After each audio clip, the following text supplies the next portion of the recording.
Buonasera a tutti, benvenuti a questa serata Onebu. Ci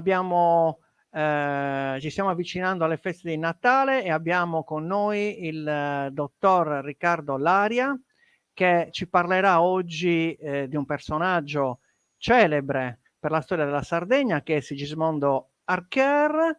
Ti saluto Riccardo, saluto tutti e intanto mandiamo la sigla.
Bene Riccardo, buongiorno, benvenuto nel nostro studio.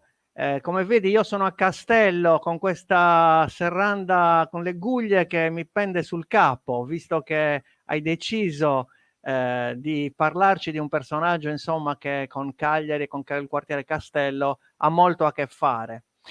Salutiamo, vedo che anche tu comunque sei in una bella location, tu sei a casa circondato da strumenti musicali, quindi È il mio ambiente. il tuo ambiente. Allora, mentre saluto tutti gli amici che si sono collegati per assistere a questo venerdì Onebu, uno degli ultimi appuntamenti prima della chiusura dell'anno.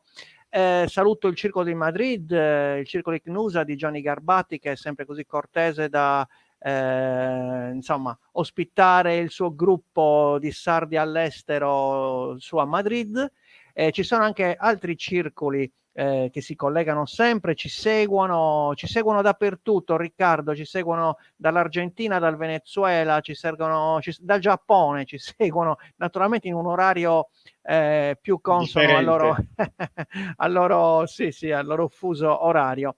C'è da dire anzitutto che presentandoti, devo dire, perché non tutti ti conoscono, questa è la prima volta che ci colleghiamo in diretta con te, Certo. Riccardo, dobbiamo dire che tu sei, diciamo, una costola dell'associazione Onebu, nel senso che quando io decisi di aprire l'associazione nel 2015, ti invitai dicendoti Riccardo, vieni, dai, mi devi dare una mano perché tu eri il mio diciamo mentore nell'associazione Riprendiamoci la Sardegna che hai insomma che hai diretto per tantissimo tempo e vedi adesso ci troviamo dopo tanti anni con Onebu.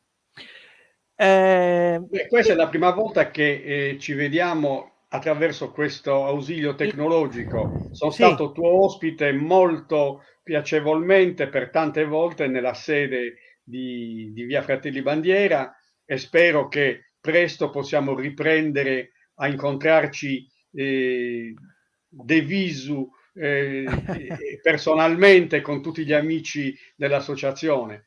speriamo, sì, speriamo Riccardo. Allora, Riccardo, prima di iniziare volevo farti un paio di domande che esulano un pochettino dalla storia. Tu sei un medico, ti occupi di agopuntura, tra l'altro, hai scritto anche un libro, lo fai da 40 anni.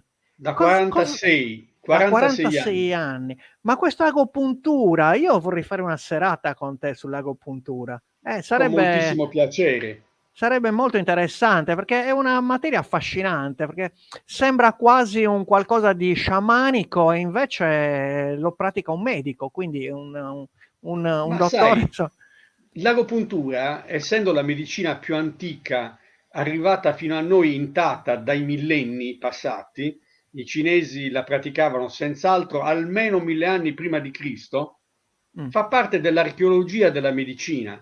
E siccome anch'io, come te, sono appassionato di archeologia, anche se con minori competenze, per me l'agopuntura mi consente di arrivare all'archeologia della medicina attraverso la mia professione.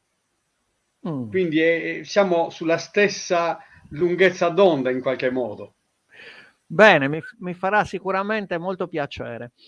Allora, io ricordo che tu presentasti un libro da noi, da Unebu, molto curioso, molto interessante, che era Spiriti errabondi cagliaritani illustri, in cui facevi incontrare dei fantasmi, degli spiriti, fra i quali c'era Sigismondo. Quindi già ne parlammo nella sede Onebu. Come mai questa passione per Sigismondo Archiere e per questi spiritelli? Allora, son due, la passione per Sigismondo è una passione che è nata quando l'ho conosciuto casualmente, perché anch'io, come la maggior parte dei cagliaritani e dei sardi, non conoscevo questo personaggio assolutamente fulgido, secondo me la figura storica di maggior spessore in tutta la storia della Sardegna, e poi dirò perché. Ma l'ho conosciuto in un modo assolutamente casuale, seguendo un lavoro teatrale imbastito da una insegnante di scuola media di Mulino Becciu in via Carpaccio, che utilizzava il teatro dei burattini per insegnare la storia. E in questo modo la storia diventava indelebile nella memoria dei ragazzi, che dovevano costruire la scenografia, sceneggiare la storia, costruire le marionette, impostare la musica di fondo. E quindi aveva scelto Sigismondo Archer, questa professoressa, per spiegare l'Inquisizione, e aveva scelto un personaggio sardo, Sigismondo Archer, appunto, che io non avevo mai sentito nominare. E faccio ammenda della mia ignoranza, ma in quel momento, oltre all'ignoranza, avevo anche un altro sentimento negativo, il fatto che questa insegnante non era neanche sarda, era una continentale sposata con un sardo. Quindi la vergogna per me di imparare la presenza, l'esistenza di un personaggio di queste dimensioni da una non sarda. A quel punto ho fatto un atto di contrizione, atto di umiltà, ho studiato tutto quello che era possibile trovare su Sigismondo Archer e ne sono diventato un cultore, colmando così quella lacuna. E sono grato infinitamente a questa insegnante, la professoressa Ramacci, che non so più dove sia in questo momento, non è più in Sardegna comunque, per avermi insegnato questa strada.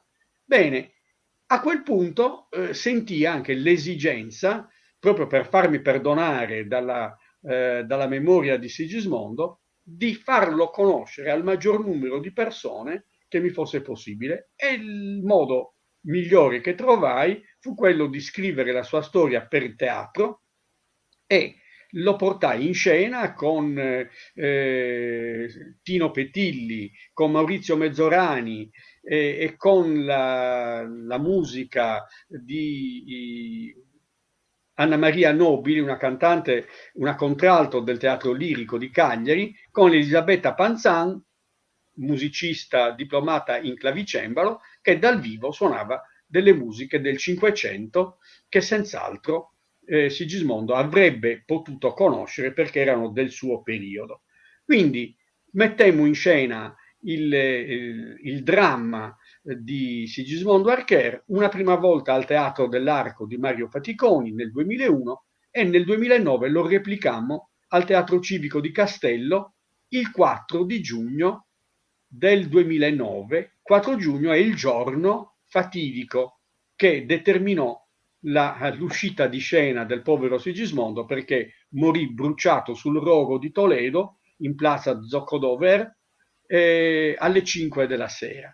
Noi quella sera alle 5 avevamo organizzato un convegno nella sala settecentesca della biblioteca universitaria, dove si perorava insieme all'avvocato Pubusa, all'ingegner Marchi, Giampaolo Marchi, che allora era assessore all'urbanistica, a Giulio Angioni, il compianto Giulio Angioni, che aveva scritto Le fiamme Le di fiamme di Toledo. Toledo. Avevamo perorato la causa di intitolare l'Università di Cagliari a Sigismondo Archer, perché l'Università di Cagliari non è intitolata a nessuno. E il 4 giugno del 2009, nella sala adiacente alla biblioteca universitaria, si tenevano le elezioni per il rinnovo del rettore. Fu eletto il professor Melis, a cui affidammo questa richiesta, ma che rimase però purtroppo lettera morta. Intitolare l'Università di Cagliari a Sigismondo Archer aveva un significato ben preciso: intanto legare la sua memoria a un'istituzione secolare come l'Università di Cagliari e intitolarla a un uomo di grande cultura, perché Sigismondo nel 1550, lui che era nato nel 1530, nel 1550 era già laureato in utrunque iure, cioè nei due diritti, il diritto, la giurisprudenza ordinaria e il diritto teologico, Quindi e si era laureato. era un Sì, giurista. era un giurista e allora ci si laureava spesso in utrunque iure, e lui però aveva dovuto studiare contemporaneamente a Pisa e a Siena per conseguire queste due lauree, in un'epoca in cui la continuità territoriale era, se possibile, ancora più disagevole di quella attuale, ma siamo Mm. lì. E quindi viaggiare nel 1550 per andare a studiare fuori, laurearsi, non era per niente facile. Lui a 20 anni aveva già questi due titoli di studio e questo mi sembra un buon motivo per intitolare l'università a un uomo di cultura di quel periodo. Bene, poi Ascolta Riccardo, aspetta, ti fermo un attimo. sì, Allora, stavamo dicendo appunto che lo spirito di Sigismondo Archer l'hai fatto incontrare con un altro personaggio celebre in Sardegna, perché hai scoperto che ambedue vivevano nella stessa casa, però in due periodi diversi. esattamente, questa è un'altra storia. È la storia dell'incontro ideale tra lo spirito di Sigismondo Archer e quello di Donna Francesca Sanna Sulis. Come mi è balenata in testa questa fantasia? Da una scoperta, anche questa casuale, attraverso lo studio di amici, in particolare Franco Carboni, che è un docente di storia e che trascorre più tempo nell'archivio di Stato che a casa sua, aveva scoperto finalmente l'ubicazione della casa di Sigismondo, cosa che non era di dominio pubblico. E io l'ho scoperto dopo aver portato in scena prima lui e poi Donna Francesca nel 2013. Mm. Allora, cosa succede? Io ho dedicato questa attenzione particolare, affettuosa e attenta a questi due personaggi cagliaritani, uno del Cinquecento, Sigismondo, una del Settecento, Donna Francesca, che non hanno niente assolutamente che li unisca Sì, sotto nessun aspetto. ricordiamo che Donna Francesca è stata la prima imprenditrice a lanciare una sorta di casa di moda, a fare le sfilate, insomma, Aveva impiantato la filiera della seta,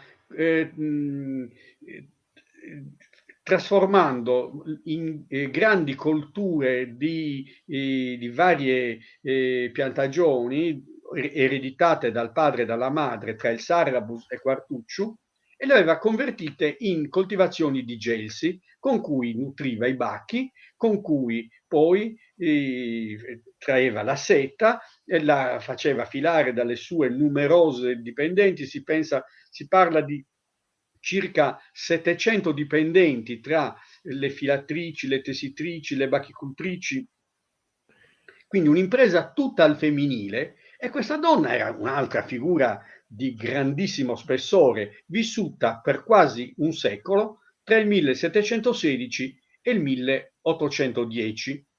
Allora, nel 1735 Donna Francesca si sposa con un altro avvocato fiscale come Sigismondo, tra l'altro, il Don Pietro Sanna Lecca, che era avvocato fiscale per conto della casa Savoia, per la quale Amedeo III, re Amedeo III di Savoia, gli aveva dato l'incarico di compilare 2 grossi volumi sui leggi e pregoni per il Regno di Sardegna, pubblicato nella stamperia della Via Canelles, che allora si chiamava Rua des Mariners, se non ricordo male, questa raccolta di leggi e pregoni vide la luce nel 1765. Ma torniamo alla costruzione della loro casa nuziale, che occupa l'intero isolato che va da via La Marmora, che allora si chiamava via Dritta, alla via Canelles. Che esiste Per ancora, poter naturalmente. Questa casa esiste ancora ed è Esiste ancora, è visitabile. visibile, è Ci abitano visitabile. le sorelle Bandini, che quando sono di buon umore consentono anche di visitare questa casa. Se ci stanno ascoltando E, le salutiamo. poverine, perché per tanto tempo hanno visto la loro casa invasa nei giorni di monumenti aperti, senza che ci fosse mai un gesto di attenzione da parte del comune che avrebbero gradito, e quindi alla fine hanno perso un po' la pazienza, assolutamente Certo, giustificate secondo me. certo. Io sono stato diverse volte in casa loro e quindi ho potuto ammirare gli affreschi, che sono quelli, la mobilia ovviamente è la mobilia di casa loro, ma gli affreschi sono rimasti quelli dei tempi di Donna Francesca. Bene, quando questo appartamento, questo palazzetto fu costruito, il padre di Donna Francesca fece demolire una serie di casupole che si trovavano in quell'area per poter edificare il palazzo, e tra queste casupole demolite c'era anche quella di Sigismondo Archer. Quindi questi 2 personaggi, a distanza di 200 anni, hanno abitato in castello sulla stessa mattonella. E questa è una cosa veramente molto strana, Incredibile. perché io mi dedico a 2 personaggi e poi scopro che hanno vissuto nello stesso metro quadro, e è come se il destino mi avesse, una grande calamita mi avesse attratto su quel punto geografico di Cagliari, più ancora che su queste 2 anime. Quindi un sincretismo di anime più ancora che di pietre. E questo mi ha Certo. fatto quindi, mi ha suscitato la fantasia di far incontrare questi 2 personaggi nell'unico modo possibile a distanza di 250 anni, sotto forma di spiriti. E già che c'ero, anziché scomodare 2 soli spiriti, ne ho scomodato ben 6, uno per il 500 Sigismondo, uno per il 600 Agostino di Castelvì, uno per il 700 Donna Marchese di Francesca, appunto. Camarassa. No, Agostino di Castelvì è quello che era stato coinvolto Nell'omicidio. nell'assassinio Nell'omicidio nell'omicidio di di Camarassa, Camarassa. Sì, che però fu ammazzato un mese dopo che Camarassa, probabilmente era lui il mandante, Camarassa era il viceré. No, era il viceré, era il viceré. aveva fatto ammazzare Castelvì, e Certo. quindi i vendicatori di Castelvì ammazzarono a un mese esatto di distanza anche il viceré. Poi per il 700 abbiamo detto Donna Francesca, per l'800, agli inizi dell'Ottocento, Salvatore Cadeddu, il principale protagonista della congiura di Palabanda, che lo vide finire al capestro senza che la congiura avesse raggiunto i suoi scopi, perché non esplose.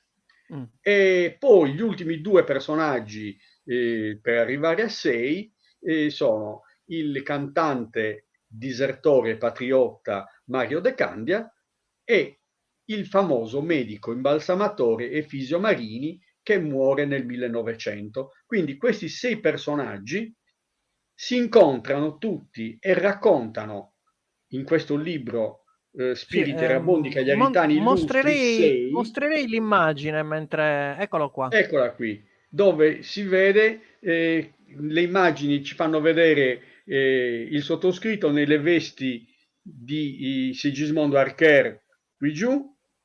Questo è Tino Pettilli nelle vesti di Salvatore Aimeric, questo è Maurizio Mezzorani. Tu sei al Io sono al centro. centro e al Bellissimo. centro nelle vesti di Don Pietro Sanallecca, marito di Donna Francesca, Ecco. perché sono le due opere. Quindi se ci sei è l'acronimo ed è anche la formula di rito per invitare i fantasmi a materializzarsi. Se ci sei batti un colpo, e Ecco. dove sei è numero e anche voce del verbo essere, sei. Quindi questa era la trovata del titolo. Va bene, allora passiamo un attimo Ecco, questa che stai facendo vedere al adesso, nostro personaggio. Cosa questa sono che questi stai due questi due mandando, stemmi? Sì, ecco, questa che stai mandando adesso è il frontespizio della brochure di Sala che avevamo distribuito in occasione della rappresentazione teatrale del 2009 e questo è il simbolo della casata di Archer, dove appunto Archer vuol dire arciere, si scrive Arquer ma si pronuncia Archer, ed è un sagittario che lancia una freccia. Questo era mm, il simbolo della casata degli Archer. mm. Poi, dopo la morte sul rogo, il cognome Archer sparì dalla Sardegna. Intanto perché lui non fece in tempo ad avere figli. Aveva soltanto una sorella che quindi tramandò il cognome del marito e quindi si estinse chiaramente quando uno muore in disgrazia, viene dimenticata la casata. La casa invece venne venduta, sappiamo anche quanto fu pagata e chi la comprò prima che fosse demolita per costruire l'edificio di Donna Francesca. E questo appunto è quanto, per cui gli spiriti sono spiriti storici che ci Mm. raccontano la storia di Cagliari in maniera piacevole, romanzata, come la possono raccontare degli spiriti, però con dettagli storici assolutamente rispettosi delle vicende storiche che si erano svolte. Allora Riccardo, qui abbiamo due immagini, Sigismondo Archer e Sebastian Munster, che è un personaggio al quale Sigismondo era legato per una questione di malattia. Però Certo. andiamo un pochettino prima. Sigismondo nasce nel 500, è detto prima nel 1530, quindi sotto gli Asburgo di Nasce Spagna, a quindi Cagliari da madre cagliaritana e padre, certamente l'Archer non era un cognome sardo, era un cognome di importazione. certo. Eh, il padre era stato anche lui avvocato fiscale prima del figlio.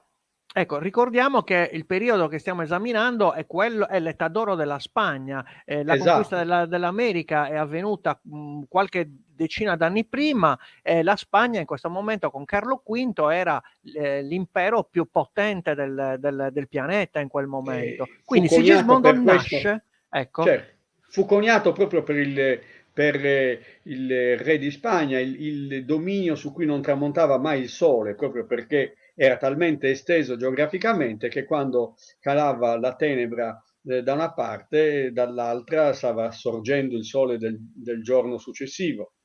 Quindi Carlo V fu questo re nato nel 1500 e, e era della famiglia Asburgo. Lui non viveva in Spagna, era il re di Spagna tra le altre cose, ma era nato nelle Fiandre e lì risiedeva e da lì comandava le sue politiche di espansione e di annessione di nuovi stati, di nuovi paesi, di nuovi popoli. ecco. Infatti, nel 1550, dopo la laurea, Sigismondo aveva intrapreso un viaggio nella Mitteleuropa di allora per raggiungere Carlo V nelle Fiandre, Mm, perché voleva, non so se ingenuamente, se fosse una richiesta plausibile e che avrebbe potuto avere buon esito. Comunque lui si stava recando nelle Fiandre per avere un incontro con Carlo V per parlargli di una causa relativa al padre. non ci arrivò mai e non sappiamo se sarebbe stato ricevuto, mentre invece sicuramente fu ricevuto e ospitato a lungo da Sebastiano Münster, un monaco luterano che è stato causa del motivo fondamentale per cui Sigismondo Archer fu condannato al rogo.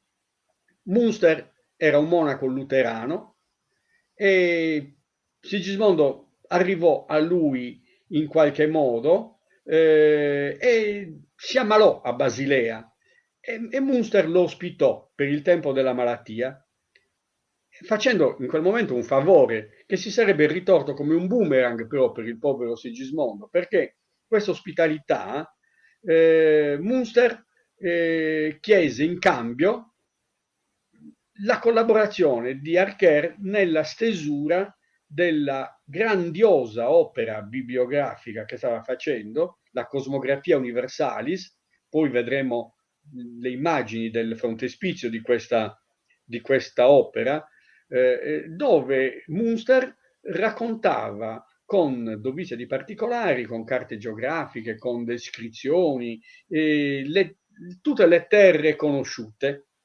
E quindi disse, ah, tu sei sardo, bene, allora capiti proprio a fagiolo, la Sardegna sarà il capitolo che mi farai tu.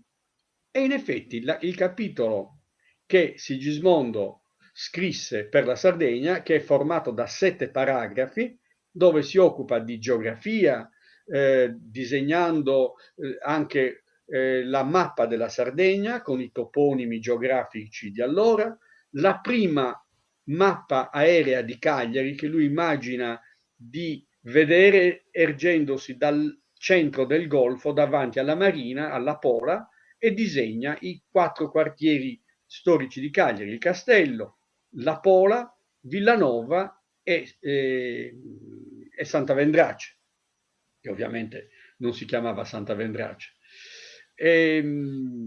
Quindi non solo descrive la geografia della Sardegna, descrive anche la fauna, disegna per esempio un muflone, poi descrive i costumi, soprattutto i costumi corrotti del clero che cioè, non l'ha mandata a dire, ha proprio denigrato questo clero ignorante e corrotto, trovando peraltro da un lato lo spirito vendicativo gli hanno fatto pagare questa serie di accuse, ma trovando il pieno consenso dell'arcivescovo Antonio Parragués di Castiglieco, che allora era arcivescovo di Cagliari e che aveva in grande stima Sigismondo e condivideva perfettamente le accuse di corruzione del clero.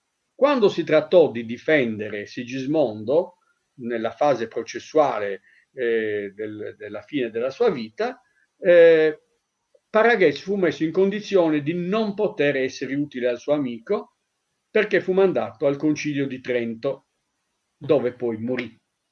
Quindi in questa descrizione della Sardegna c'è un aspetto che mi piace sottolineare particolarmente. Ecco, questa è la cartina, la mappa di Cagliari che vi dicevo. C'è un aspetto che mi piace sottolineare proprio all'interno dell'attività di Onebu con la sua spiccata attenzione per l'archeologia, perché Onebu si è occupato anche di tante altre cose, ma l'argomento principale delle sue iniziative, delle tue iniziative, è appunto quello archeologico. E perché dico questo? Perché Sigismondo, nel descrivere la storia antica della Sardegna, ricordare la forma, ecco, questa è la Cosmografia Universale, il frontespizio, e a fianco a destra vediamo una mappa della Sardegna disegnata da Sigismondo con i toponimi geografici dell'epoca. E quando Sigismondo descrive la storia della Sardegna, parla della storia dell'archeologia, parla dei nuraghi. È il primo documento ufficiale che nomina i nuraghi col loro nome. Infatti lui in latino... questo è un dato molto interessante, me l'hai accennato Questo qualche è un giorno dato fa, sì, fondamentale, sì. basterebbe questo aspetto per giustificare la dedica di questa conversazione all'interno di Onebu, perché, perché Platone aveva descritto la Sardegna come isola delle torri, altri storici antichi avevano descritto queste torri nell'isola di Sardegna, ma nessuno li aveva chiamati col loro nome. Il primo che ufficialmente in un documento ufficiale li chiama Nuragos è proprio Sigismondo, che in latino dice Incole vocabant Nuragos, gli abitanti li chiamavano Nuraghi.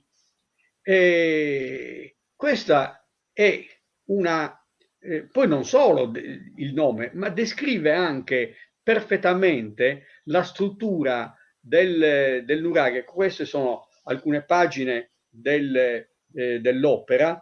A sinistra vediamo una copia in francese, perché l'opera poi ormai esisteva la stampa, quindi fu pubblicata in varie lingue europee, e invece a fianco abbiamo la copia originale in latino. Tra l'altro alla biblioteca universitaria sono esposte queste opere, proprio la copia cinquecentina autentica di Sigismondo. Allora, in questa descrizione del nuraghe c'è proprio la descrizione architettonica precisa nel dettaglio delle scale a chiocciola che si snodano all'interno del muro perimetrale circolare del nuraghe per salire ai piani superiori. È una descrizione che non troviamo da nessun'altra parte prima di allora. Quindi questo Sigismondo assurge al rango di un Piero Angela del Cinquecento, ma a me piace di più paragonarlo a Pierluigi Montalbano, perché visto che è sardo, che parla dei nuraghi, Aiuto, però senza il rogo finale. senza rogo finale, no, ma neanche Piero Angela è salito sul drogo, come divulgatore, dico, come divulgatore, proprio quasi verrebbe da intitolare a Sigismondo il titolo di patrono delle guide turistiche, Delle dei guide turistiche, divulgatori sì. scientifici, insomma è una proposta che affettuosamente possiamo fare, eleggerlo al nostro paladino per aver divulgato la storia antica dei nostri amati nuraghi. Bellissimo, bellissimo questo Riccardo, sì, possiamo tenerne conto. Allora, andiamo avanti con Sigismondo dicendo che in un certo momento lui ha avuto dei problemi con l'Inquisizione. Che cos'era l'Inquisizione all'epoca? L'Inquisizione è stata la più orrenda pagina, la più vergognosa pagina della storia dell'umanità, secondo me, perché che poi si ripete, perché l'Inquisizione era cattolica, ma i talebani di oggi sono gli equivalenti degli inquisitori cattolici del 500 e del 600, cioè il fatto di mettere a morte in nome della religione, in nome di Dio, comunque lo vogliamo chiamare, che sia Dio, che sia Allah, che sia quello che vogliamo, o compiere orrendi genocidi, come è stato fatto dai conquistadores,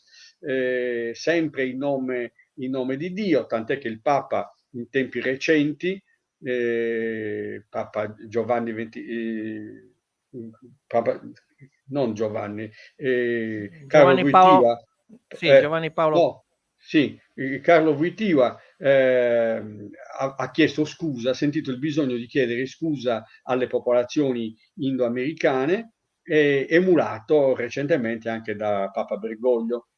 sì.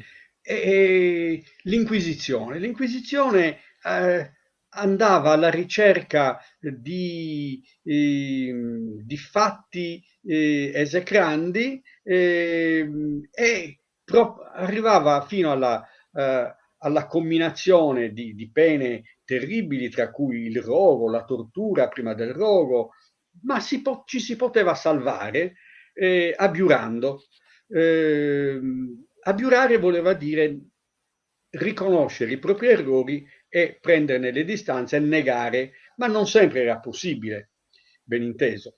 Abbiamo un altro celebre esempio, quello di Galileo Galilei, che avrebbe potuto finire al rogo, ma lui più intelligentemente Di di Sigismondo. Sigismondo abiurò e quindi si salvò dal rogo.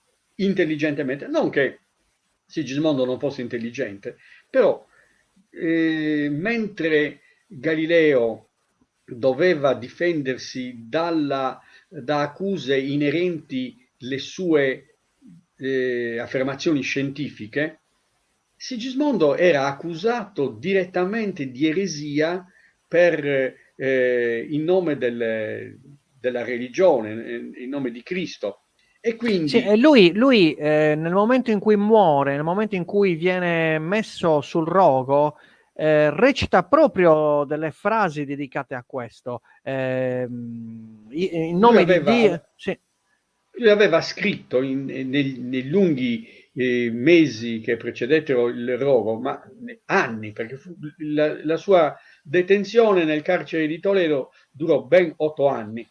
Mm. Quindi in un giovane che muore a 41 anni, togliamone 8, ha fatto in tempo a vivere 33 anni prima fuori, cioè in libertà e gli ultimi 8 in In prigione. In prigionia. quegli Mm. anni, nelle carte processuali che aveva modo di avere, sul retro utilizzava quei fogli di carta per scrivere delle coplas, si chiamavano in spagnolo, delle rime che riguardavano la passione di Cristo, dove lui, inneggiando alle sofferenze di Cristo sulla croce e nella passione di Cristo, emula questo esempio e dice, nostro Signore Gesù Cristo, io ti dedicherò la mia sofferenza fisica e soffrendo e patendo le torture e il fuoco, imiterò la tua sofferenza e mi avvicinerò a te.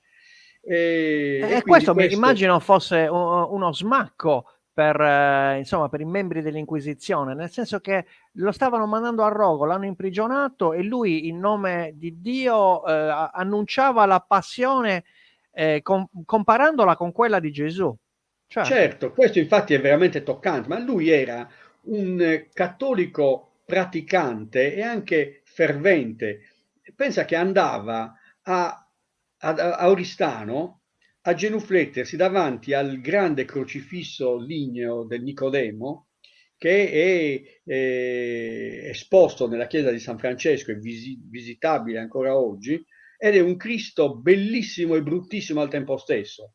Bellissimo perché raffigura la sofferenza dell'uomo sulla croce, non è il Cristo con i capelli, con i boccoli d'oro e i capelli e gli occhi azzurri, è un uomo che Che siamo soffre, abituati, insomma, a che siamo vedere abituati a vedere nell'iconografia nell'iconografia più, cioè, sì, è sì, un uomo certo. che soffre ed è tutto picchiettato di macchie scure in tutta la pelle del corpo e ha una faccia orrenda, proprio brutta per la sofferenza che rappresenta.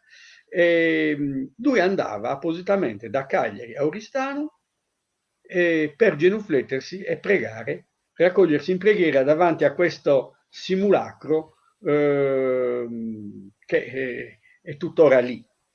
Quindi anche questo ci dice che era un cattolico, ma l'aver collaborato in quel periodo, peraltro breve, e soltanto per motivi culturali, geografici, editoriali, storici, nell'allestimento di questo libro della Cosmografia Universalis, che il titolo si chiamava Sardinia, Brevis Historia et Descriptio, il capitolo legato alla Sardegna. Ecco, Sì, eccola qua. eccola qui, proprio questa.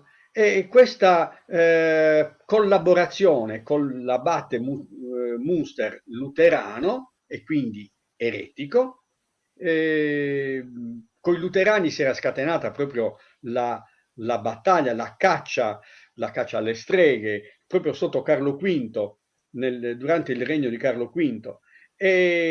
Ma lui si difendeva dicendo io non ho abbracciato le teorie luterane, io ho collaborato con lui, per scrivere quest'opera, ma io rimango delle mie idee e lui delle sue. Non ci fu verso. Fu questa la causa che lo portò a morte.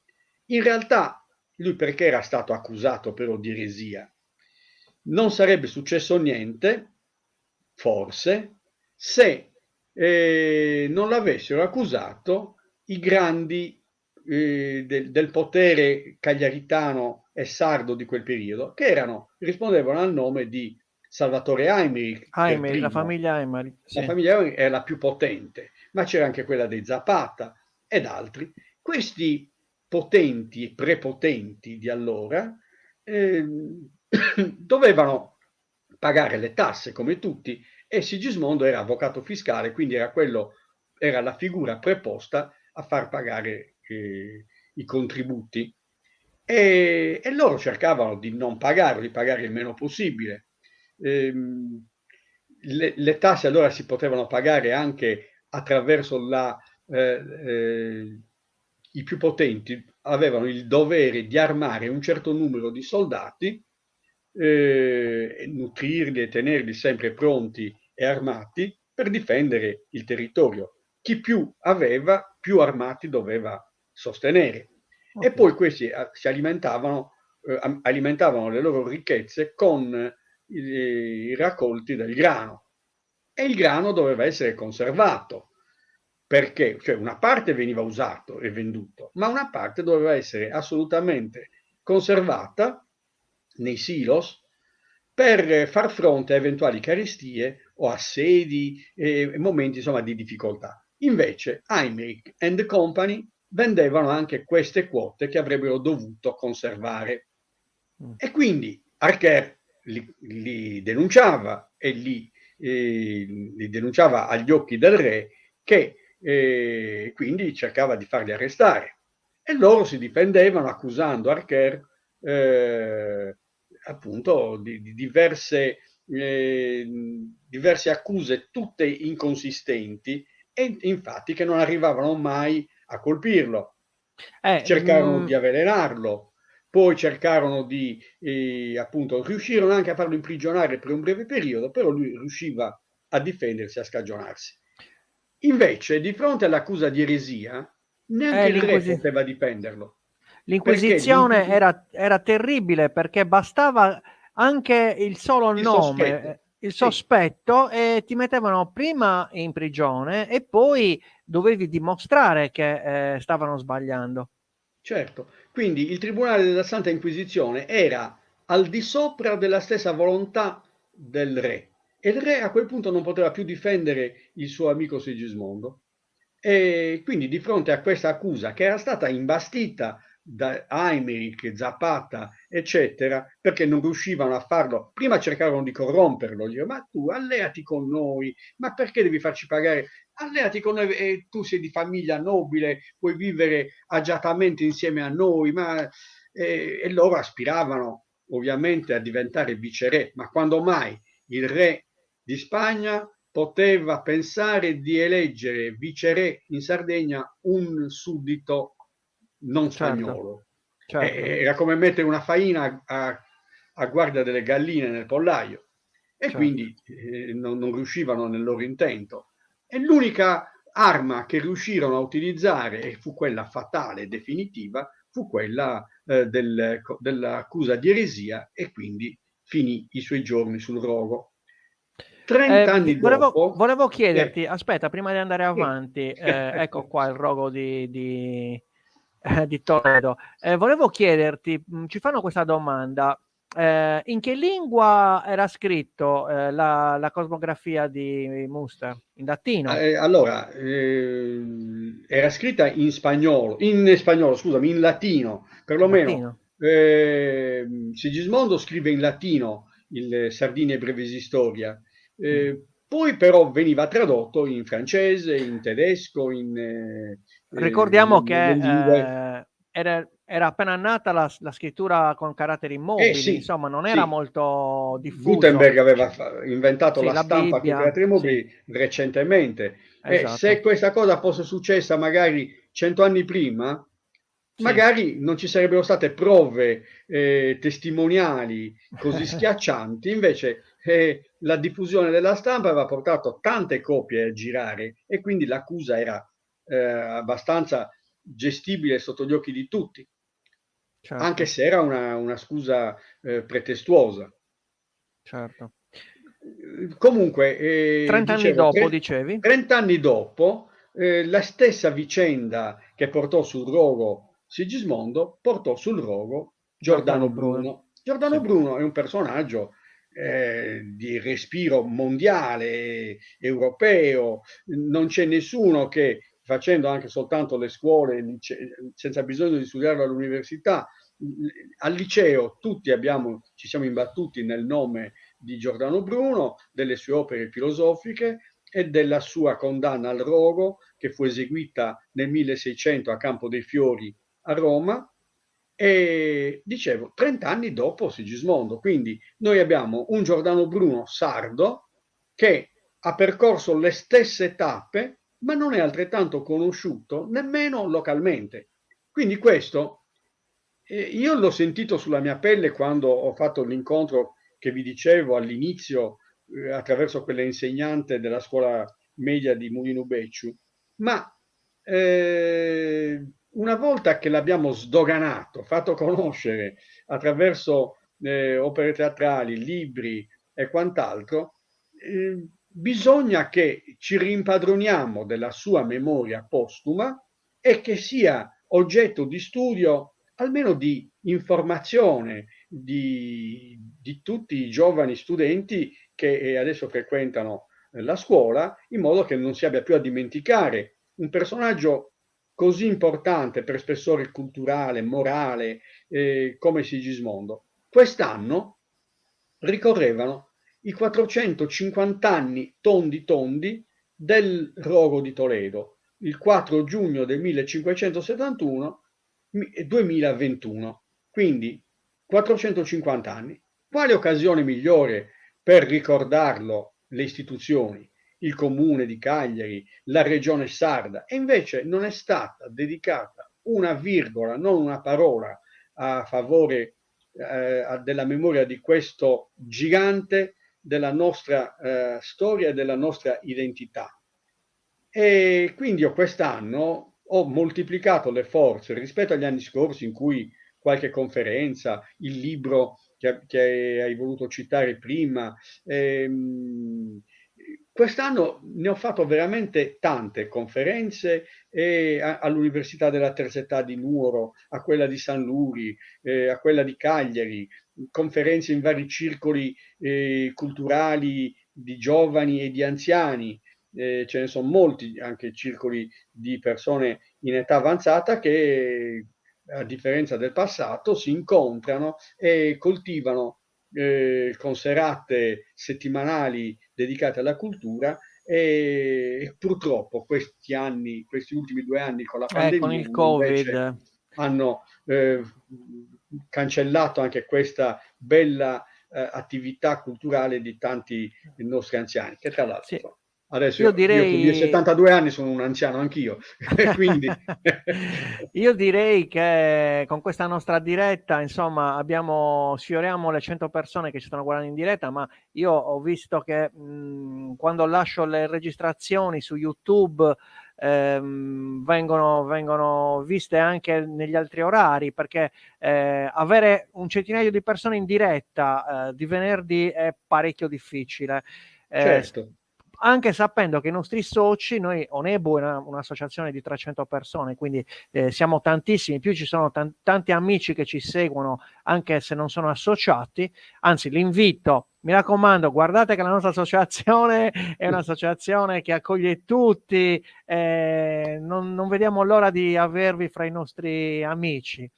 Ne abbiamo parlato in questa serata, quindi un minimo di divulgazione l'abbiamo dato. Dai, Riccardo, alla fine. Assolutamente, io infatti ho accolto il tuo invito con grandissimo piacere perché è stato un ulteriore tassello di divulgazione. C'è un gruppo che è molto attivo e anche numericamente molto cospicuo, quello degli ex pacinottiani, i miei compagni di scuola del Pacinotti di 50 anni fa, che è molto attivo su Facebook e seguono attivamente tutte le attività che i soci propongono. Mh. E quindi abbiamo in programma anche proprio una conferenza per i soci del Pacinotti all'interno del Pacinotti che appena sarà possibile con le cautele sanitarie del caso, perché un invito del genere l'ho ricevuto proprio dalla preside del Pacinotti attuale, che peraltro è la nipote del preside che avevamo noi 50 e più anni fa. Quindi Vedi le anche tradizio un motivo proprio affettuoso di ritorno alle origini. Ma allora non avevamo questo amore per la storia. Questo amore per la storia viene fuori dopo, è tardo, sì. perché non sempre gli insegnanti ti sanno motivare e poi la storia in particolare è una materia che in genere si studiava, perlomeno ai miei tempi, giusto per sbarcare il 6 per passare all'esame, invece poi crescendo nascono queste passioni Mh. e abbiamo anche più tempo per studiare, per fare questi ritorni indietro.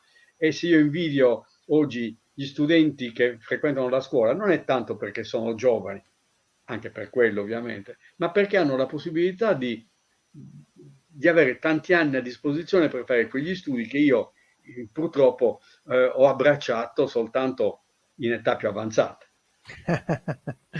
Va bene, con questa filosofica, diciamo, riflessione del dottor Riccardo Allaria, che ringrazio per questa serata dove ci ha fatto fare un tuffo nella Cagliari del Cinquecento. Ringrazio tutti i nostri amici che si sono collegati e do appuntamento a venerdì prossimo, quando ospiteremo 4 medici che ci parleranno di Saccabadora. Allora, Ah, questi 4 medici, Augusto Marini, che è un nostro socio Nebu, ha scritto questo libro, Saccabadora, è stato appena pubblicato. Lui ha anche degli strumenti, insomma, ma non vi voglio anticipare nulla. L'argomento sarà interessantissimo e mostreremo qualche reperto legato a Saccabadora e avremo questi 4 medici, quindi degli illustri studiosi che parlano di questo argomento. E pare che questa tradizione di Saccabadora non sia tanto campata in aria, ma ci siano le prove e ve le porteremo venerdì prossimo. Quindi do l'appuntamento a tutti per venerdì. Ringrazio Riccardo e un carissimo saluto. Mando la nostra sigla. grazie Pierluigi e grazie a tutti gli amici di Onebu.